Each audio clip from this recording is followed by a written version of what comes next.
Transmitiendo desde Nueva York para Estados Unidos y América Latina, esto es Filos Conecta. Un espacio para conversar y hacer nuevos amigos alrededor de los valores judeocristianos.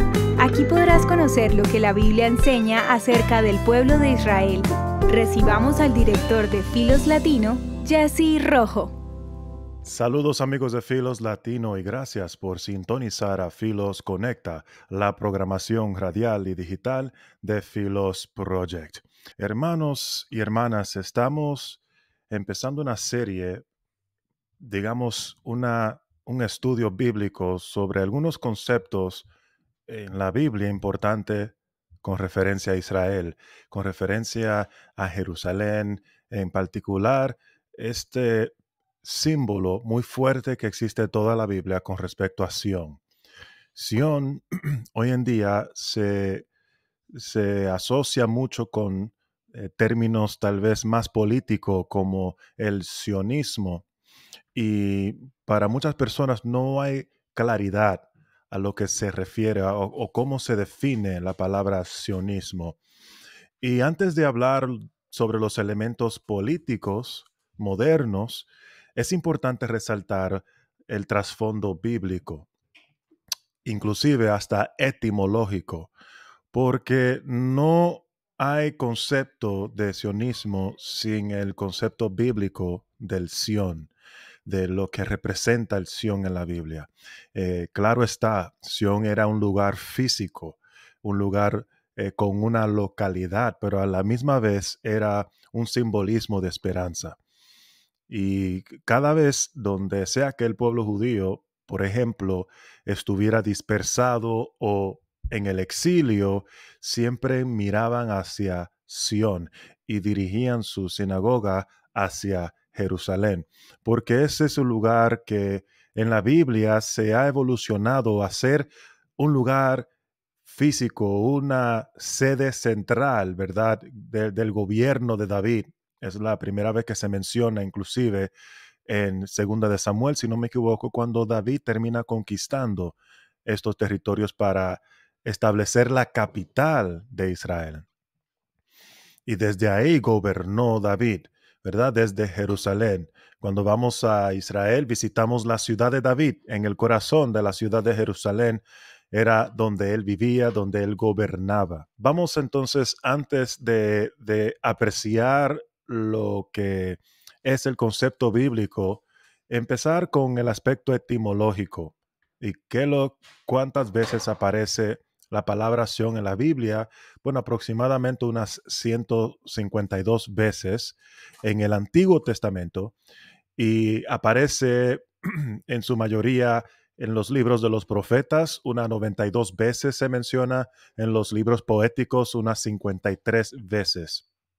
Y hay pasajes, por ejemplo, como Génesis 17:3, Zacarías 12:10, Apocalipsis 1 al 7, Jeremías 31, 33 al 34, todos pasajes del Antiguo Testamento con referente a este concepto profético de Sión. Por ejemplo, vamos a leer Jeremías 31, ya que es un pasaje bastante conocido. Jeremías 31. Habíamos hablado del versículo 33 al 34. O sea, aquí vienen días, dice Jehová, en los cuales hará nuevo pacto con la casa de Israel y con la casa de Judá. No como el pacto que hice con sus padres en el día que tomé su mano para sacarlos de la tierra de Egipto, porque ellos invalidaron mi pacto, aunque yo fui un marido para ellos, dice Jehová.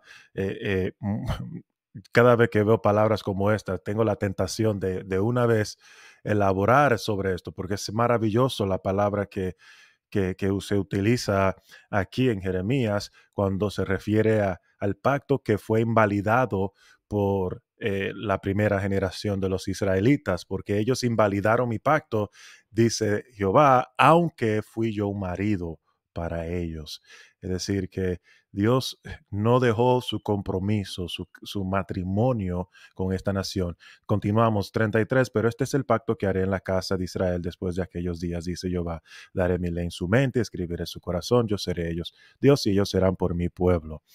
Y bueno, ahí continúa hablando sobre la profética restauración de esta nación Y como parte de este establecimiento empieza con una morada en un lugar específico. Y este lugar es Israel, particularmente Jerusalén. Si vamos a ver en el Nuevo Testamento, el sionismo aparece unas 7 veces. Y es importante resaltar porque a veces se toma lo que dice el Nuevo Testamento, estas 7 veces sobre el sionismo, y queremos interpretar las 150 veces que se menciona en el Antiguo Testamento. Y hay que seguir un principio hermenéutico aquí. Cuando hay una pluralidad de pasajes que te está enseñando algo específico sobre algún concepto, en este caso, digamos, sobre la gracia, ¿verdad? Digamos que la gracia de Dios es por gracia, que la salvación es por gracia.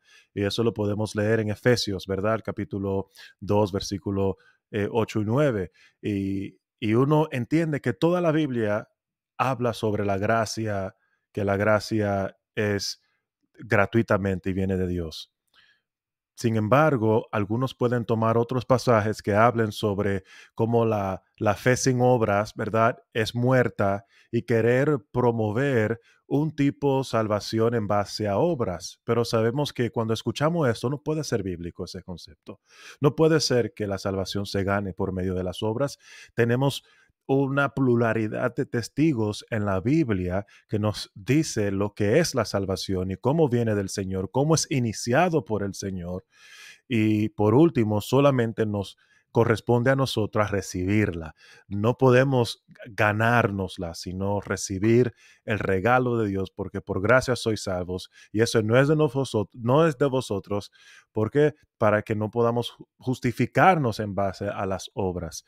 Entonces, es lo que hacemos a veces con este término de Sión, porque es de esas 7 veces, 2 veces Sión en las escrituras tienen un significado espiritual.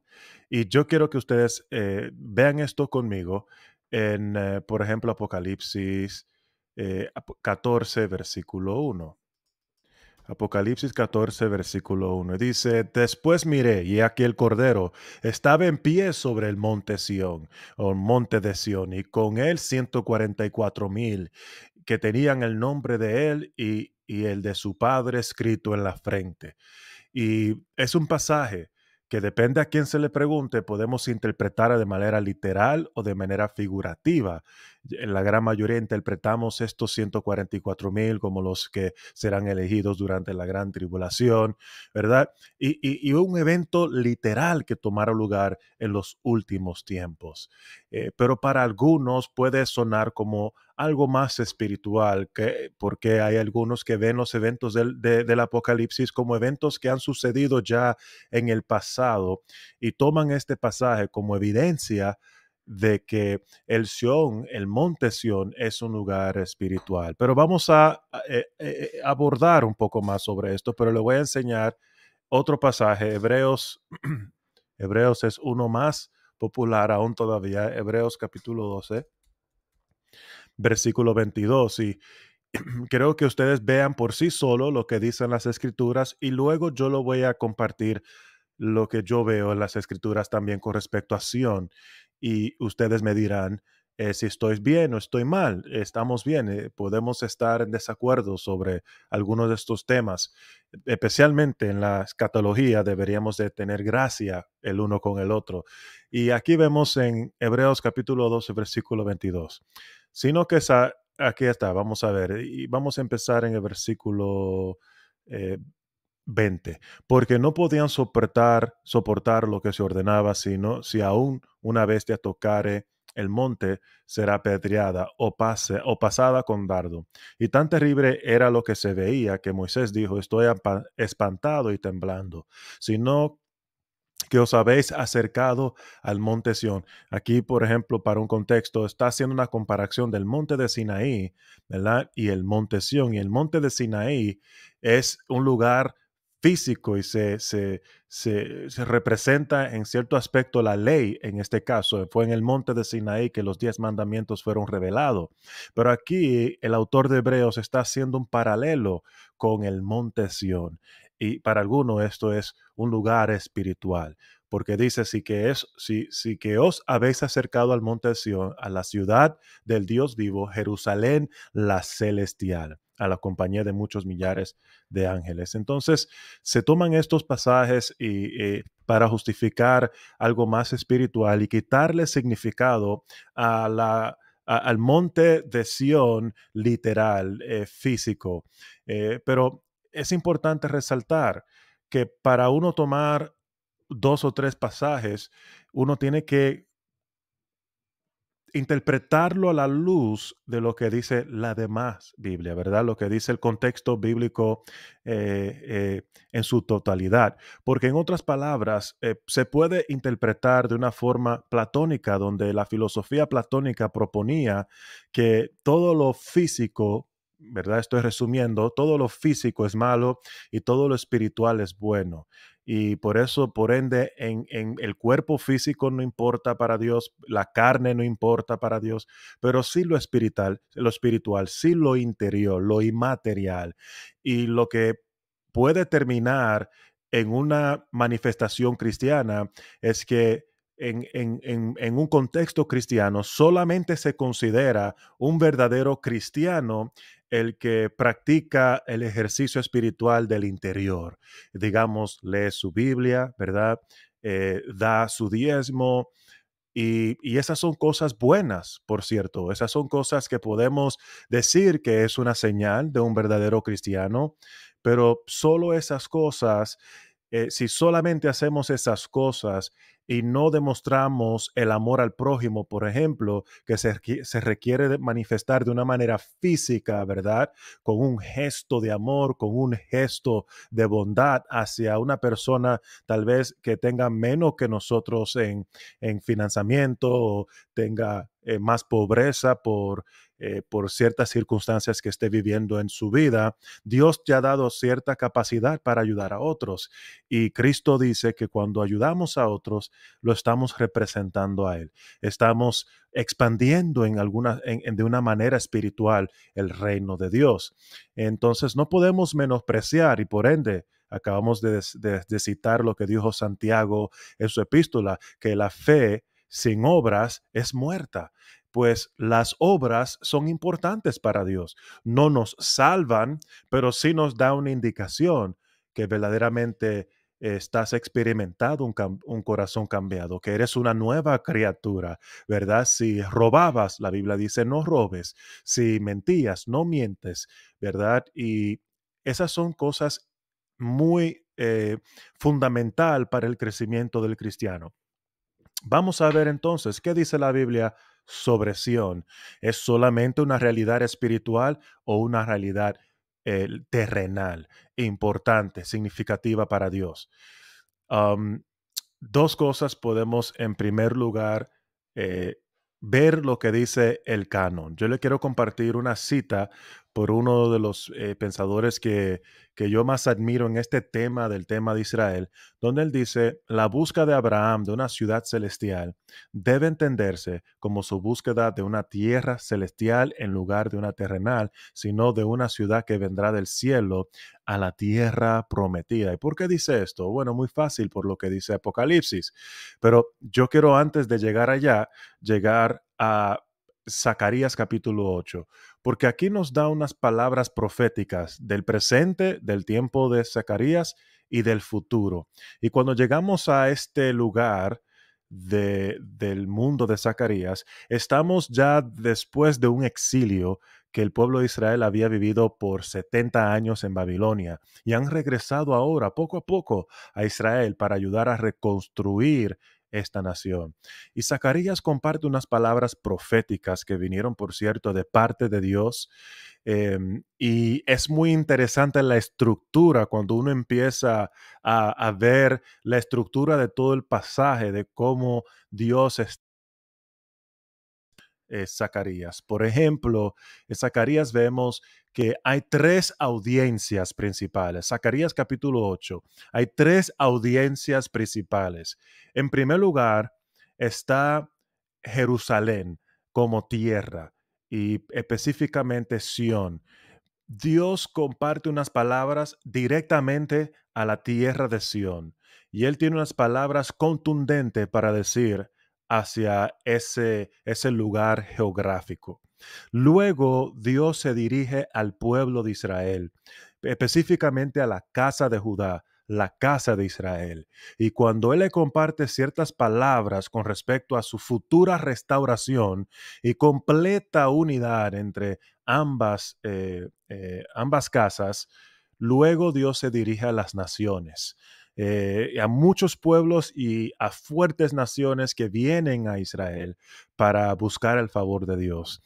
Y estas palabras están divididas por la siguiente frase: así ha dicho Jehová de los ejércitos. Así ha dicho Jehová de los ejércitos se repite aproximadamente 10 veces en todo el pasaje. 10 veces Dios le dice, después que él se dirige de una audiencia a otra, y después que él completa una idea a otra, empieza la próxima con así ha dicho Jehová de los ejércitos. Y es muy interesante porque es cuando uno, como un buen estudiante de las escrituras, uno ve esos patrones, te ayuda a estructurar los pasajes de una manera que puedes ver con mayor claridad lo que Dios está comunicando al profeta. Y interesante que en todas las veces que se dice, así dice Jehová de los ejércitos, solamente una vez Dios plantea una pregunta. Y esta pregunta incluye un tercer grupo de personas, y aquí yo incluyo a la iglesia, porque se refiere al remanente. Y la iglesia es el remanente de Dios. La iglesia en este sentido me refiero no solo a la iglesia del primer siglo en adelante, sino toda la iglesia que Dios ha preservado desde Génesis hasta el Apocalipsis. Porque claro está, el remanente o la iglesia son aquellas personas que Dios ha preservado a lo largo de toda la historia, como Josué, como Jacob, como los 12 hijos de Jacob, Abraham, Isaac. Son personas que creyeron y siguieron a Dios en base de una fe, en base a la gracia de Jehová. Entonces, por eso podemos identificar el remanente con la iglesia. Y aquí Dios le tiene unas palabras pertinentes a la iglesia con respecto a todo lo que Él está diciendo y va a decir hacia Israel como tierra, hacia Israel como pueblo y hacia las naciones. Él nos dice lo siguiente en el eh, versículo 6. Así dice Jehová de los ejércitos: si esto parecerá maravilloso a los ojos del remanente de este pueblo en aquellos días, aquí nuevamente injerto a la iglesia, si esto le parece maravilloso a los ojos de la iglesia de este pueblo en aquellos días, también será maravilloso delante de mis ojos, dice Jehová. ¿Qué es lo que Dios está diciendo aquí? La palabra maravilloso aquí quiere decir asombroso, casi imposible, humanamente hablando, en todo sentido. Dios está diciendo, si esto le parece imposible lo que yo estoy diciendo que voy a hacer con la tierra de Israel, con el pueblo de Israel y con las naciones, ¿será imposible para mí también? Quiero leérsela en la Nueva Traducción Viviente. Cuando vamos a Zacarías capítulo 8, versículo 6, en la Nueva Traducción Viviente dice de esta manera: el Señor de los ejércitos celestiales dice, ahora todo esto puede parecerles imposible a ustedes que son el pequeño remanente del pueblo de Dios, pero ¿será imposible para mí? Dice el Señor de los ejércitos celestiales. Entonces, esto es una pregunta para contestarnos antes de yo leerle lo que yo le voy a leer, que Dios le dice a la tierra. Todo lo que yo le voy a leer le va a parecer tal vez imposible humanamente hablando. Pero la pregunta es si no es que esto es imposible para los seres humanos, ¿es esto imposible para Dios? Porque es Dios el que va a obrar. Es Dios el que va a llevar a cabo a todo lo que Él está diciendo aquí. Y es evidente que a lo que yo estoy diciendo no solamente eran palabras que le aplicaba a Zacarías y al pueblo de aquel entonces, sino que eran palabras refiriéndose a un futuro, porque se refería a ciertos detalles que era imposible cumplirse en el tiempo de Zacarías, pero hoy es bastante posible. Entonces, ¿qué son esas cosas? Vamos solamente a topar una parte. Vamos a hablar de Sión, porque el tema de hoy es lo que Dios habla y enseña sobre Sión. Y esto lo dice en, en el versículo 2 en adelante. Así ha dicho Jehová de los ejércitos. Por cierto, como él ha dicho esto 10 veces, el número 10 en la Biblia siempre indica la completa voluntad de Dios. Un mensaje perfecto, completo. Por eso Dios nos dio 10 mandamientos. Entonces, esto es importante cuando Dios empieza esta frase, así ha dicho Jehová de los ejércitos, es para que pongamos atención, porque esta es la voluntad perfecta de Dios con respecto a Israel, la tierra de Israel y a las naciones. Y él dice, celé a Sión con gran celo y con gran ira celé a Sión. Así dice Jehová, yo he restaurado a Sión y moraré en medio de Jerusalén. Y Jerusalén se llamará ciudad de la verdad, y el monte de Jehová de los ejércitos, monte de santidad. Y mira lo que dice, así ha dicho Jehová de los ejércitos, aún han de morar ancianos y ancianas en las calles de Jerusalén, cada cual con bordón en su mano, por la multitud de los días, y las calles de la ciudad estarán llenas de muchachos y muchachas que jugarán en ellas. Aquí bastante que Dios está diciendo aquí. Hay tres verbos importantes que debemos observar. La palabra celar, la palabra restaurar, la palabra morar. Dios dijo, Él celó a Sión. Este celo que Dios siente por Sión es el mismo celo que un esposo siente por su esposa. Es así es que la manera que es aplicada en las Escrituras. Dios tiene un celo por esta tierra, por esta geografía llamada Sión. Y dice, con gran celo y con gran ira la celé. Es decir, que si el celo por sí solo se define como el celo de un esposo para su esposa, cuanto más un gran celo y una gran ira que él ha celado a ella. ¿Y por qué es esto? Bueno, es por las naciones que eh, se han rebelado en contra del regreso del pueblo israelita a Sión, a la tierra de Israel, a reconstruir a la nación. Las naciones recuerdan bien que resistieron a Nehemías, resistieron a Esdras, resistieron a Zacarías. Y Dios tiene una palabra muy clara con respecto a Sión. Él dice, la he celado. Y este celo es bastante fuerte. ¿Y qué dice más? Dice, yo he restaurado a Sión. Yo he restaurado a Sión.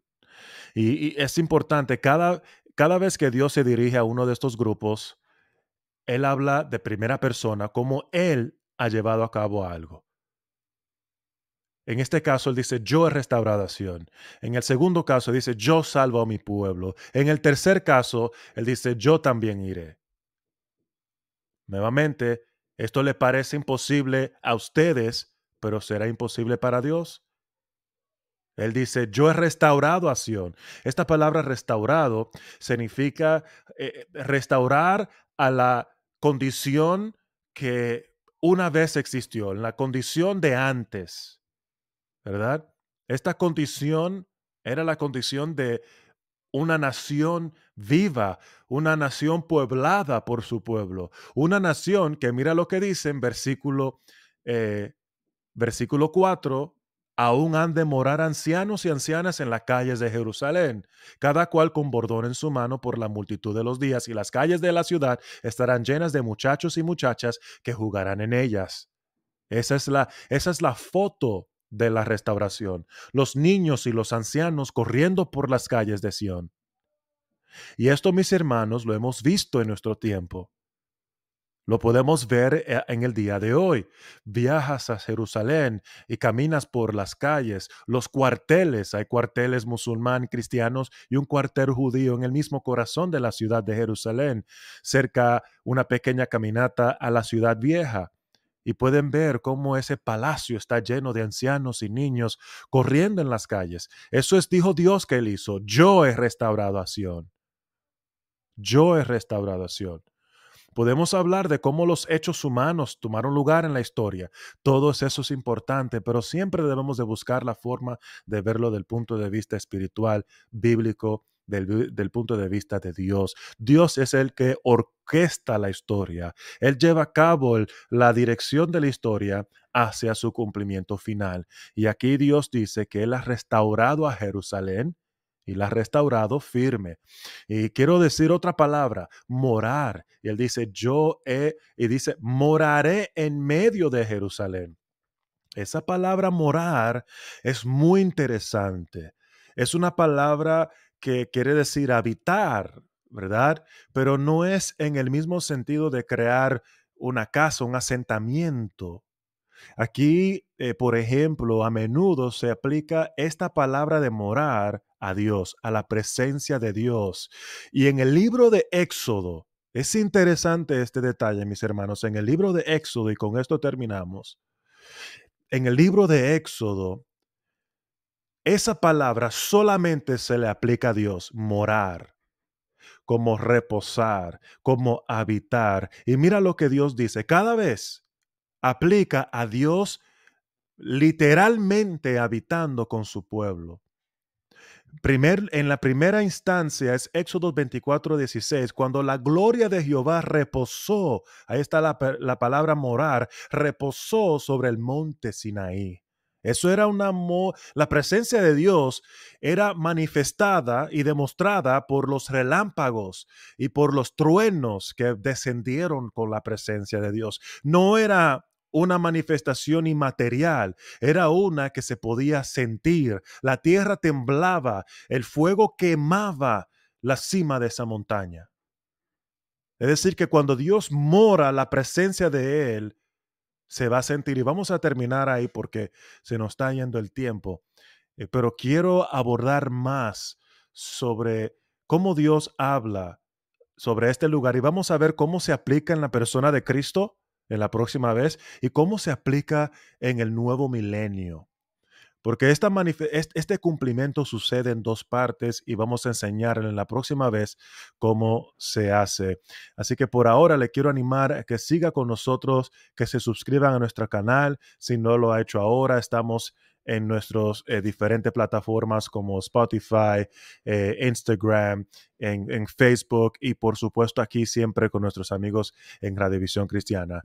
Eso es todo por hoy. Con ustedes su anfitrión y director de Filos Latino, Jesse Rojo. Nos vemos en la próxima entrega de Filos Project. Chao. Gracias por acompañarnos en nuestro programa. Filos Conecta llega a ustedes gracias a Filos Project. Puedes encontrarnos en Facebook, Instagram y Twitter como @FilosLatino. Nos vemos la próxima semana.